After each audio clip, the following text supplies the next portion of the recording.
Villagers mocked her for marrying a poor beggar, unaware he is a secret billionaire. The whole village was already laughing at her before she even said yes. Not because she was a thief.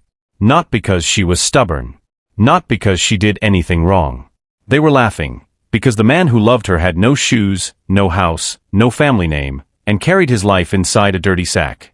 But what none of them knew, what even she did not yet know, was that this single decision would change the destiny of the entire village forever. And it all began with a girl who grew up with nothing but kindness. Amaka was 25 years old, and life had never been kind to her. Her story did not start with celebration. It started with rejection. Her mother, Judith, was chased out of her father's house many years ago when she became pregnant out of wedlock. The old man, her grandfather, said she had brought shame on the family. He did not care about tears. He did not care about apology. He did not care about the unborn child. He only cared about what the village would say. So Judith left with only the clothes on her body and the baby in her womb. She walked for days until she reached a neighboring village where no one knew her story. There, on the edge of the village, stood an old abandoned hut. The roof leaked. The walls were cracked. But it was shelter. That hut became their home. That was where Amaka was born.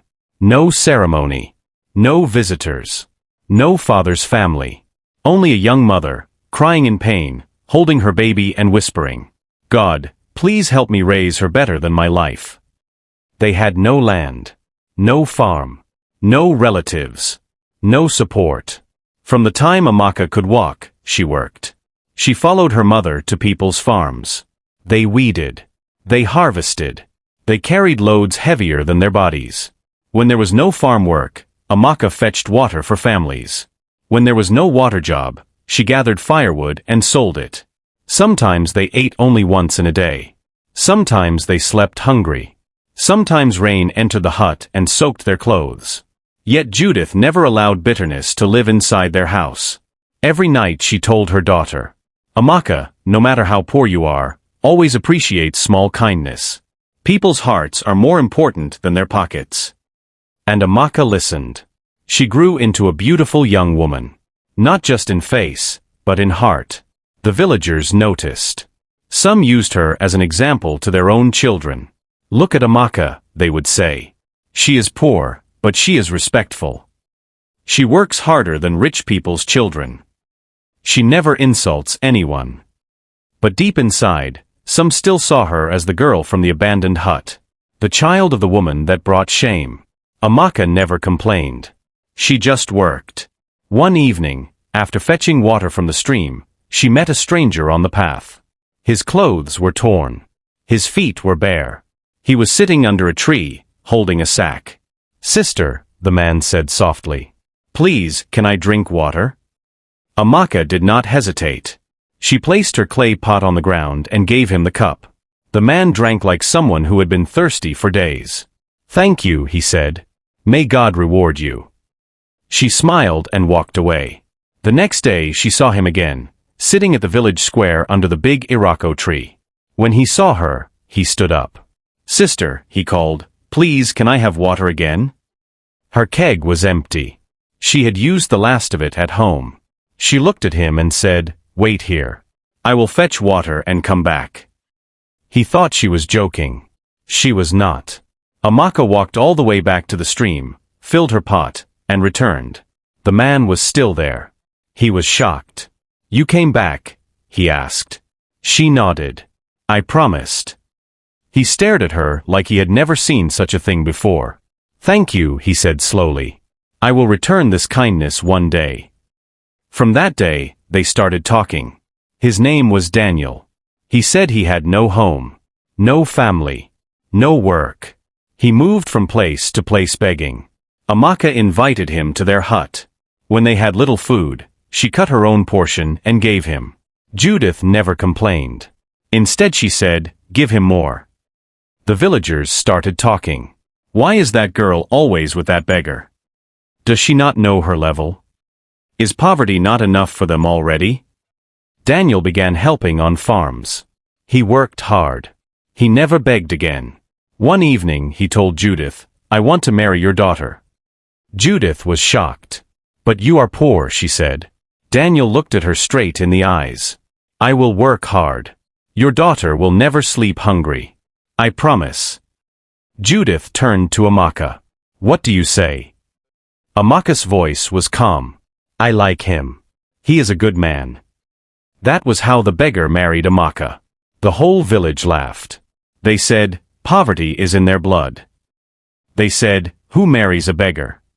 They did not know the beggar was a secret billionaire. And this was only the beginning. The morning Amaka was to be married, the entire village woke up ready to laugh. Not to celebrate. Not to support. But to watch a poor girl make what they believed was the biggest mistake of her life. Word had spread like harmattan fire. Amaka is marrying that beggar. Some women stood at their doorways shaking their heads. Some men gathered under the Irako tree, already smiling before the sun even rose. Have you seen her future husband? One man asked, laughing. The one that sleeps with his life inside a sack? Yes. That one, another replied, slapping his thigh. Poverty has truly finished that family. Amaka heard all of it as she walked to the stream that morning. Her steps were slow. Her heart was heavy, but her back was straight. She did not cry. She did not argue. She simply carried her water. Inside the small hut, Judith was preparing the little they had for the wedding. There was no cow, no goat, no musicians. Only 2 pots of food and some palm wine borrowed from a neighbor who pitied them. Judith looked at her daughter and said softly, Are you afraid? Amaka shook her head. No, Mama. I am sure of him. Judith sighed. Then that is enough. Daniel arrived with clean but old clothes. He had borrowed sandals from a farmer he worked for. His sack was still beside him, tied with rope.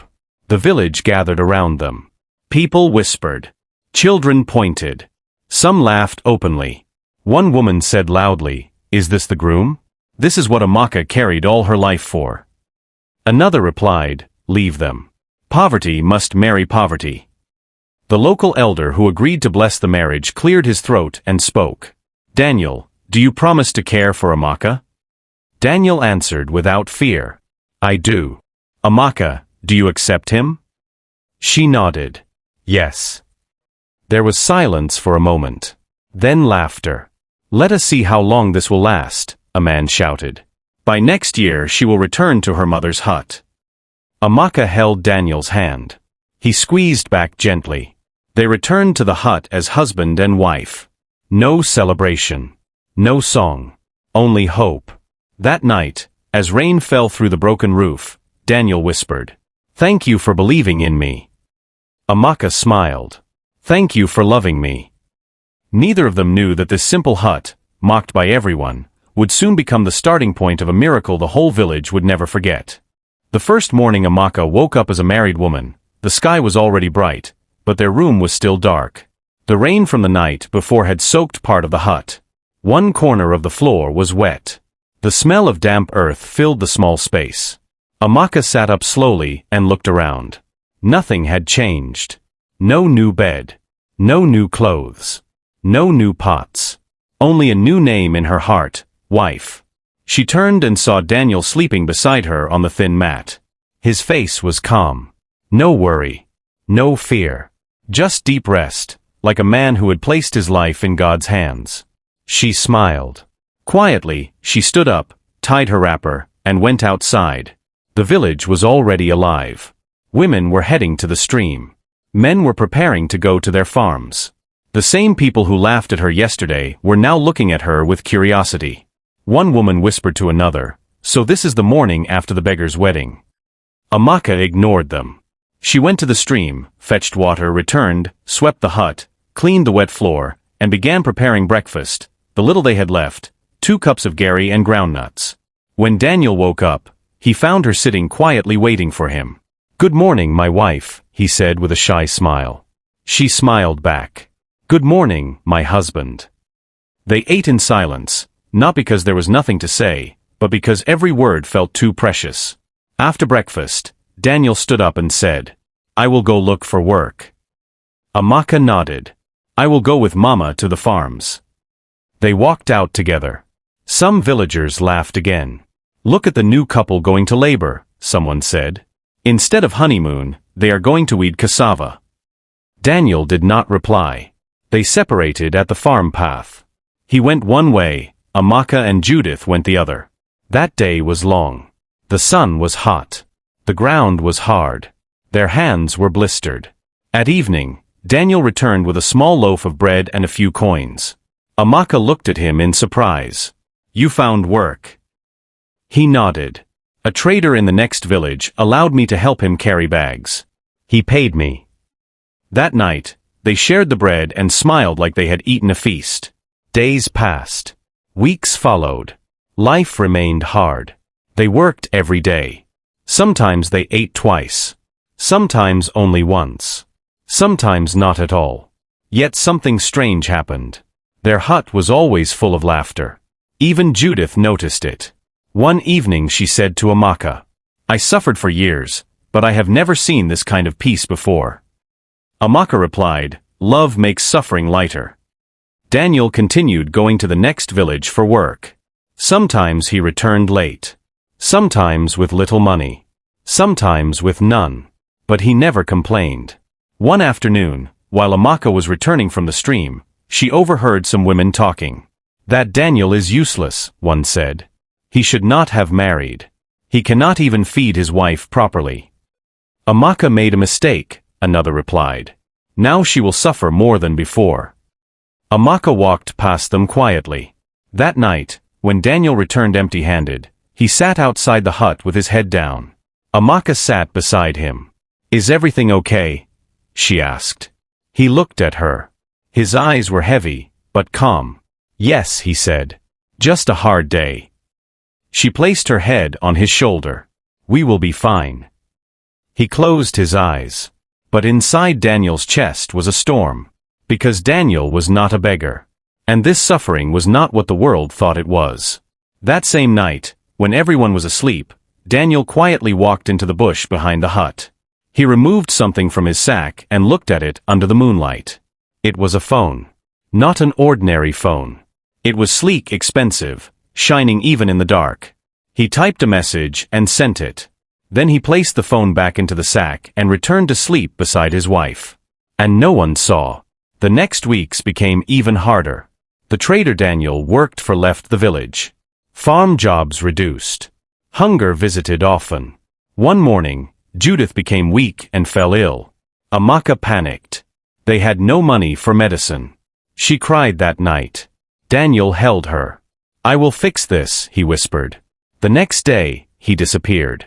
He did not go to the next village. He did not return by evening. He did not come back at night. Amaka's heart nearly stopped. She waited. She cried. She walked around the village calling his name. Some villagers shook their heads. "You see," they said. "He has run away."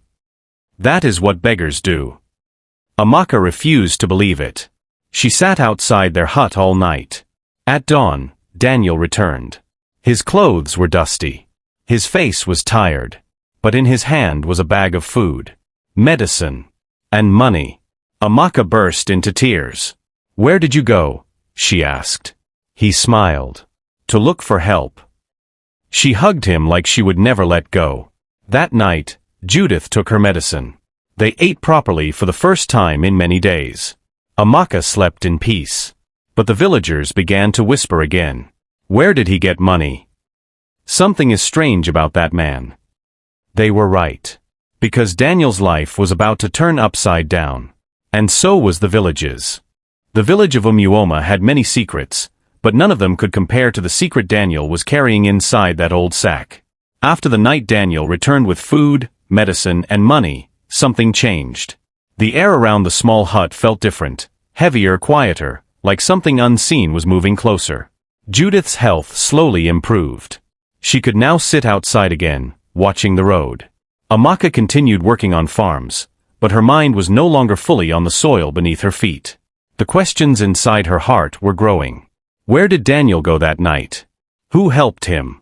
How did he return with so much when they had nothing? She wanted to ask him, but something in his eyes stopped her. There was peace in him, but also a depth that made her feel she did not yet know all of him. Daniel continued going out early every morning and returning late. Sometimes he brought food. Sometimes he brought nothing. But his face was no longer empty. There was a strange confidence in him now, like a man walking toward something he already understood. One afternoon, Amaka followed him. She felt guilty doing it, but her heart was restless. She waited until he disappeared past the tall palm trees at the edge of the village, then she followed at a distance. He did not go toward the farms. He did not go toward the market. He walked straight into the bush path that led far away from the village.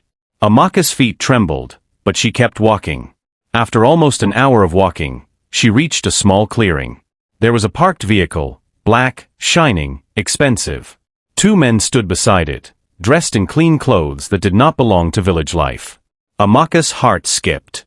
She hid behind a tree. Daniel walked up to them. The men bowed. Her knees nearly failed her. She watched as Daniel spoke to them. They handed him a thick brown envelope. He opened it, checked something inside, nodded, and gave them instructions. One of the men wrote something down. They bowed again. Daniel then turned and walked back toward the village. The men entered the car and drove away. Amaka stood frozen. Her husband, the beggar, giving orders to men who bowed to him? Her head was spinning. She ran back toward the village before Daniel could see her. That night, she could not sleep. She stared at him lying beside her, wondering who he really was. The next morning, something happened that shook the whole village. A truck arrived. Big. White. New. It stopped near the hut. The driver came down and asked, "Is this the home of Daniel?" People gathered. Amaka stepped forward. Yes. The driver handed her documents and several bags of rice, beans, oil, clothes, and cartons of food. Then he drove away. The villagers were silent. Judith's mouth fell open. Who is sending this? Amaka whispered. Daniel returned from his walk and found the entire village standing in front of his hut. What is happening? He asked. Amaka looked at him, tears in her eyes. Who are you?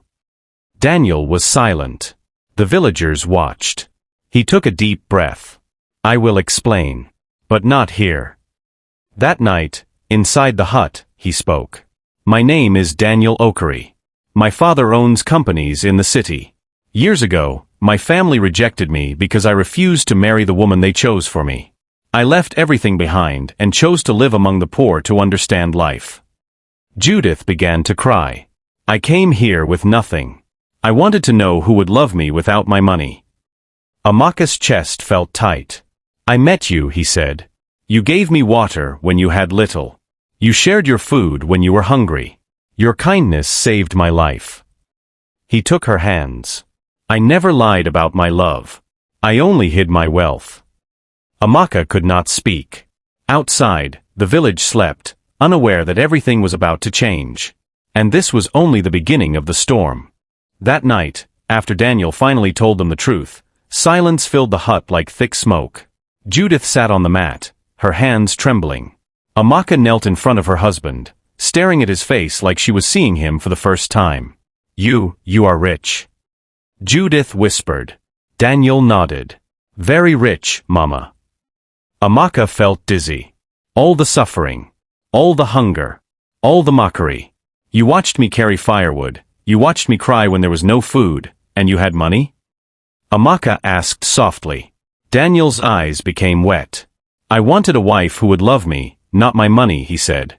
And I wanted to help you both in a way that would not destroy the lesson of life. Judith wiped her tears. God has strange ways. That night, none of them slept. By morning, the village began to whisper. Did you see the truck yesterday? Something is not normal about that man. Where did all that food come from? Daniel walked through the village like always, greeting everyone with respect. Some greeted back. Some stared. In the afternoon, the same black vehicle returned. This time, it did not stop near the hut. It drove straight to the village square. Two men came down. One carried documents. The other carried a loudspeaker. The village gathered. The elder came out. Men left their farms. Women left their cooking. The man with the loudspeaker spoke. Good people of Umuoma, we are here on behalf of Mr. Daniel Okery. Murmurs.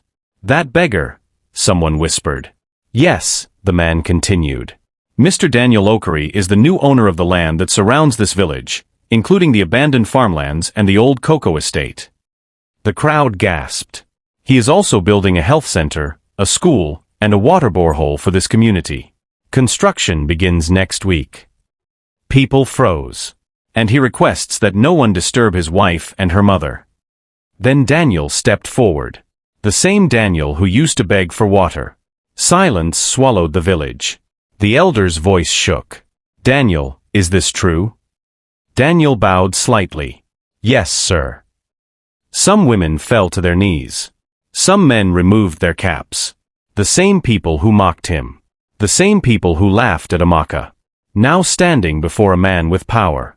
Daniel turned to Amaka and Judith. This village gave me life when I had nothing. Now I give back. Tears rolled down Amaka's face. That evening, the entire village stood at their hut.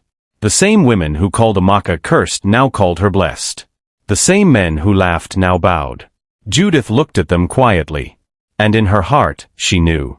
Kindness had won. But Daniel was not finished. The real reward was still coming. The sun had not fully risen when the sound of engines rolled into Umuoma. Not one. Not two. But 5 black vehicles, moving slowly, raising dust as they entered the village road like kings returning home. People stopped what they were doing. Women dropped their water pots. Children froze mid-play. Men stepped out of their huts. The entire village stood still. The cars stopped in front of Daniel and Amaka's hut. Doors opened. Men in suits stepped out. One of them walked straight to Daniel and bowed. Good morning, sir. The word sir echoed through the village. Daniel nodded calmly. Amaka's legs were weak. Judith sat down on a stool, holding her chest. The same Daniel that once begged for water. The same man mocked and laughed at. Now standing with powerful men bowing before him. The village elder rushed forward. My son, please, what is happening? Daniel turned to him. Papa, today I am making my promise real. He gestured to the men. They opened the trunks of the vehicles. Inside were documents, machines, building materials, large envelopes, boxes. The men began unloading everything at the village square. One man brought out a map of the village and spread it on the ground. This area, he said, pointing, will be the new health center. This area will be the primary school. This one is the water project. The crowd was silent. Daniel stepped forward. For years, you watched a poor girl and her mother suffer. You laughed. You mocked. You judged. Yet they never stopped being kind. He looked at Amaka. This woman fed me when she was hungry. She gave me water when she had none. Her mother welcomed me without knowing who I was. Some villagers lowered their heads. So today, Umuoma will change. Construction started that same morning. Men dug. Trucks moved. Machines roared. By evening, the foundation of the health center had been marked. And the village knew. Nothing would ever be the same again. By the time the first block of the health center was laid, Umuoma was no longer the same village. Every morning, trucks arrived. Every afternoon, men worked. Every evening, children gathered around the construction site, watching in wonder. The same land where Amaka once fetched firewood to survive was now becoming something the village had never seen. And yet, the greatest shock had not happened. One afternoon, as Amaka returned from the market, she saw a stranger standing outside their hut. He was old. His back bent. His walking stick shook in his hand. Judith came out of the hut and froze. Father. The man lifted his eyes. It was Amaka's grandfather. The man who chased Judith away many years ago. The man who said she brought shame. The man who rejected his own blood. He fell to his knees. Forgive me. Judith stood still. Amaka watched, her heart pounding. I was wrong, the old man cried. I let pride destroy my family. Judith's tears fell silently. She helped him stand. You broke me, she said. But God healed me. The old man looked at Amaka. My child. I am sorry. Amaka held his hand. We forgive you. That day, the village learned another lesson. The past can kneel before the future. When Amaka's grandfather collapsed on his knees in front of Judith, the entire village of Umuoma stood frozen. This was not an ordinary moment. This was the same old man who once chased a pregnant daughter out of his compound in front of elders. The same man who allowed shame to be louder than love. The same man who turned his back on his own blood. Now his walking stick lay on the dusty ground as he knelt like a child. The wind was quiet. The birds were silent. Even the children stopped playing. Judith's heart was beating so loudly she could hear it in her ears. For a moment she did not see the old man in front of her. She saw the frightened young girl she once was, standing in the rain with a swollen belly, begging her father not to send her away. The memory almost crushed her. The old man's voice broke the silence. "Judith, my daughter. I was proud. I was blind. I listened to the village and forgot my own heart." His shoulders shook. "I have carried this pain for years." Judith swallowed. Her chest felt tight. She had waited for this moment for more than 2 decades, not for revenge, not for anger, but for this truth to finally breathe. "Father," she said slowly, "when you sent me away, I had nothing. No home. No husband. No food. I slept in an abandoned hut. I labored on people's farms. I carried my child on my back and begged for work." Her voice was calm, but every word cut deep. "You broke me. But God rebuilt me." The old man bowed his head. Amaka stepped forward. She knelt beside him and gently lifted his hand. "Grandfather," she said softly, "my mother suffered, yes. But she raised me with love. We do not carry anger. We carry healing." The old man looked at her, his eyes filled with tears. "You are the child I was supposed to protect." That was when the village elder stepped forward, his voice trembling. "This is the power of goodness. This family suffered, but they did not become bitter." The villagers whispered among themselves. Many of them remembered their own words, the insults, the laughter, the mockery. Some women who once called Amaka cursed now wiped their eyes in shame. The old man stood slowly. "I want to return home with you, Judith." Judith looked at him for a long time. Then she nodded. "Yes. But not because you are my father. Because forgiveness is my peace." That night, the old man stayed in the hut with them. He ate their food. He slept on their mat. And for the first time in his life, he saw how poverty looked from inside. Over the next days, the village continued to change. The health center walls rose. The school foundation expanded. The borehole drilling began. But the greatest change was not in the buildings, it was in the people. Those who once avoided Amaka now greeted her with respect. Those who once whispered now spoke kindly. Those who once laughed now stood in awe. One evening, Daniel called a village meeting. Everyone gathered under the Irako tree. He stood in front of them, no longer in torn clothes, but in simple clean attire that carried authority without pride. "I did not come here to punish anyone," he said. "I came here to build. But let this village learn, never judge a person's worth by their condition." The silence that followed was heavy. I was treated as nothing. But one girl gave me everything. He held Amaka's hand. "Kindness saved my life. Today it saves this village." The crowd slowly went down on their knees. Not in fear. In respect. That night, Judith whispered to Amaka, "My daughter, suffering is not the end. Sometimes it is the road to destiny." Amaka held her mother's hand. And in that moment, she finally understood. Everything she endured was preparing her for this future. But destiny was not finished yet. The city was calling. And the world was about to know their story. The morning Daniel told Amaka they were traveling to the city, she did not answer him for a long time. She was standing in front of their hut, watching the sunrise paint the village sky with soft gold, listening to the birds sing on the mango tree, breathing in the smell of firewood smoke and wet earth. This place had been her whole life. Every stone, every path, every face was a chapter of her story. The thought of leaving it made her heart feel heavy and light at the same time. "The city?" she finally asked. Daniel nodded. "There are things you need to see. People you need to meet. And a life waiting for you." Judith was sitting on a stool behind them, plaiting her gray-streaked hair. She paused and looked up. My daughter has never been outside this village. Daniel smiled gently. Then it is time. The whole village came out to watch when the black cars arrived again. 5 of them, shining in the sun, lined up like they belonged to another world. Amaka stood there in her simple wrapper, holding her small bag, her heart beating fast. Some children ran around the cars, touching them, laughing. Women whispered, men nodded in awe. When Amaka stepped into the car, her knees were shaking. As the vehicles moved, she looked back through the window. Judith stood waving, the village shrinking behind her, the old hut becoming smaller and smaller until it disappeared into the dust of the road. She whispered, goodbye. The journey was long. The road changed from narrow dusty paths to wide smooth highways. Amaka watched everything like a dream. Tall buildings rose from the ground like giants. Cars moved in lines, people walked fast, lights shone even in daylight. This is the city, Daniel said softly. Her mouth fell open. They arrived at a tall glass building. Guards opened the gate.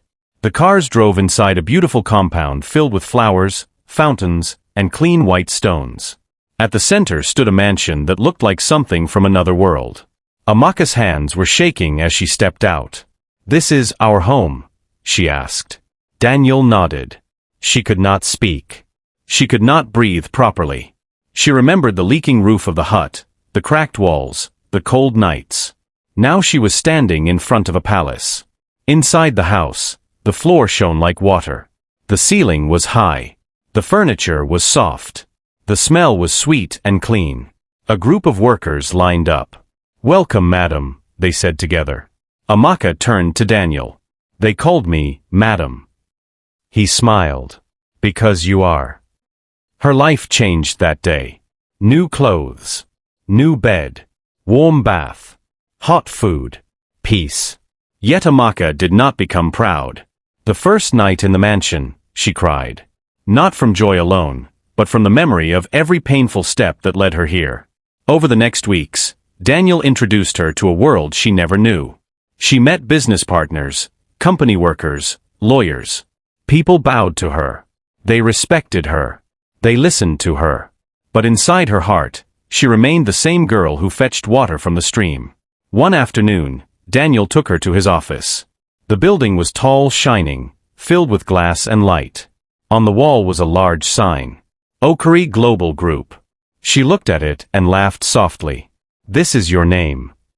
Yes, he said. And now it is your name too. She sat in the big chair in his office, touching the table gently, feeling like she might wake up from a dream. Daniel, she whispered, why me? He knelt in front of her. Because when I had nothing, you gave me everything. Amaka closed her eyes. A tear fell. That evening, she called Judith. Mama, she said, I am in a palace. Judith laughed through tears. God has done it. But the greatest test of Amaka's heart was still coming. Because the same city that now honored her was the same world that once ignored her existence. And destiny was preparing her next lesson. Amaka did not sleep the night before they returned to Umuoma. She lay on the wide soft bed in the city mansion, staring at the ceiling, listening to the quiet hum of machines and distant city sounds. The room was large, beautiful, peaceful, yet her mind was far away, walking barefoot on village sand, hearing the laughter of children, smelling the smoke from her mother's cooking fire. Tomorrow, she would return. Not as the poor girl from the abandoned hut. Not as the farmer's helper. Not as the girl who married a beggar.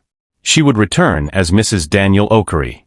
The weight of that truth pressed on her chest. At dawn, she stood by the window, watching the city wake up. Daniel came behind her and wrapped his arms around her.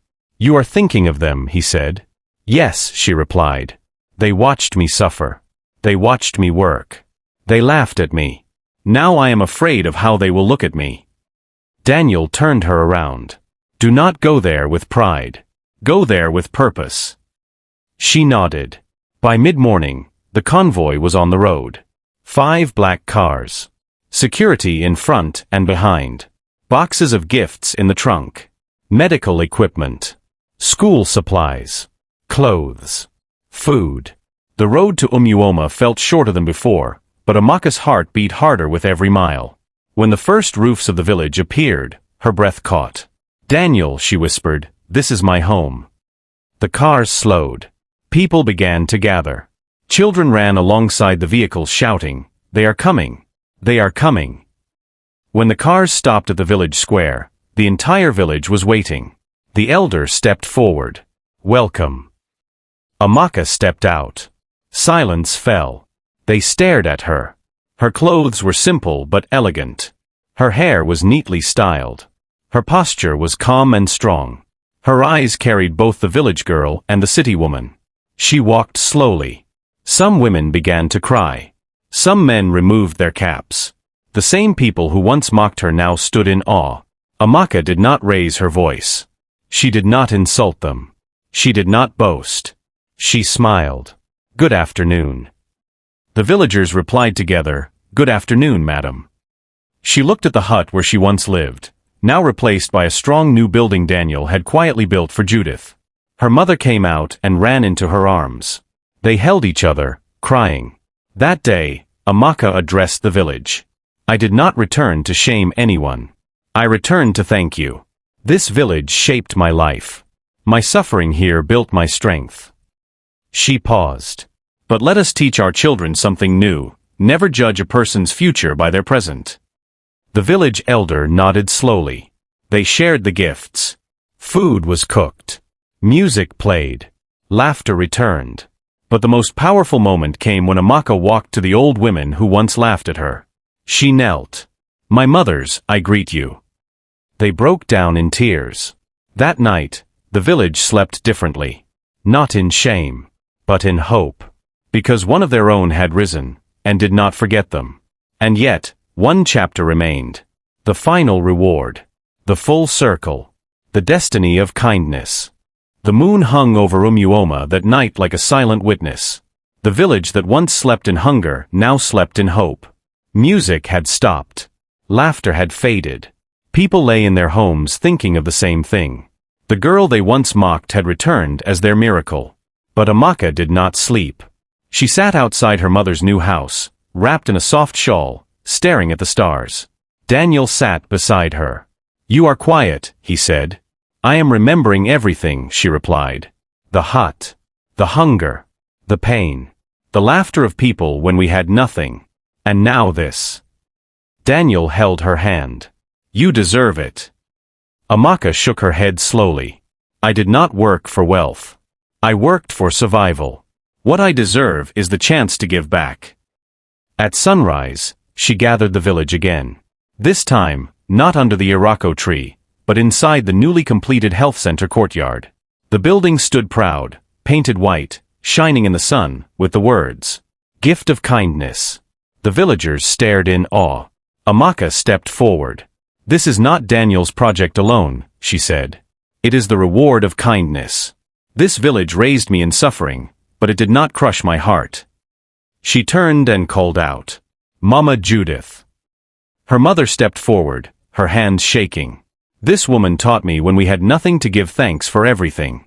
When I gave water to a stranger, it was because of her. When I shared food with a beggar, it was because of her. The villagers bowed their heads.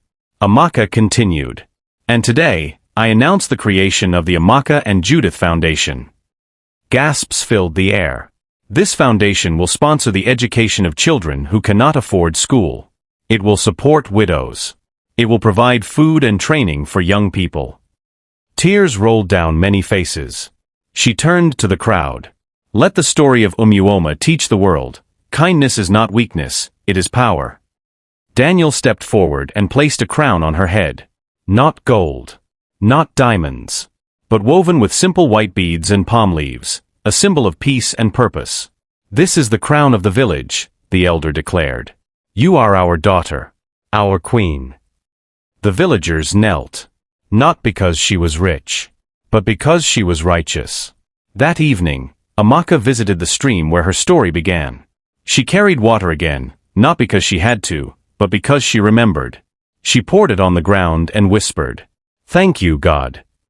Years later, Umuoma became one of the most respected villages in the region. Children went to school. The sick received care. Young people learned skills. Widows were supported. And every time people asked how it started, the elders would say, "It started with a poor girl who gave a beggar water." Amaka never forgot where she came from. She never became proud. She never turned her back on pain. She built a bridge from suffering to hope, and walked others across it. Because in the end, wealth did not change her. Kindness revealed her. And the world finally learned what the village once failed to see. The girl they mocked was the blessing they did not recognize.